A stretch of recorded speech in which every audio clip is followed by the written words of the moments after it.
Tau, man, mums visiems. Misija Sibiras tai istorinė atmintis, tai žinios, kartų dialogas, laukinė gamta ir žinoma iššūkis. Mane sužavėjo šito susimanimo idėja. Tai yra labai graži idėja. Ir aš manau, kad esu gana pilietiška. Kai tu gali pats gyvai, tu pats gali pažinti savo istoriją, iš tikrųjų, truputėlį prie jos prisiliesti.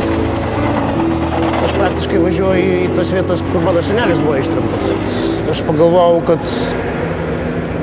amžinatilsį, kada aš mirsiu ir nueisiu pas jį, tai aš galėsiu papasakoti savo įspūdžius jam ir jis galės papasakoti savo įspūdžius man. 5 metus Lietuvos jaunimo organizacijų tarybos organizuojamas projektas skirtas pilietiškos ir patriotiškos asmenybės ugdymui, prisimenant ir pagerbent žuvusius, nukentėjusius nuo Lietuvos gyventojų genocido. Gali būti, kad po 5 metų dar mažiau čia kažko beliks. Taip, tai yra atmintis nesaugojama, atmintis išnyksta.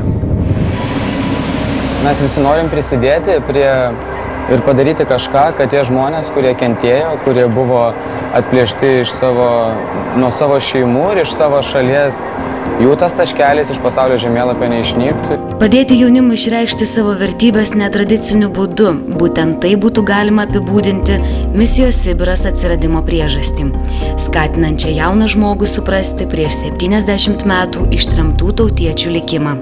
Vakar mes išimtinai tvarkėme akmeninius paminklus, taip, visiškai kitoks darbas, šios kapinės yra daug mažesnės, tačiau čia yra mediniai kryžiai. Kas turit pjūkliuką, štai medukas, šito kapo reikėtų išpjauti. Gražu ir gera, nes jauti, kad dabar tai tu jau palikai kažką tai savo, nes ten buvo jų, taip tvarkėm, apvalėm, o dabar ir teko ir kryžius pagaminti naujus.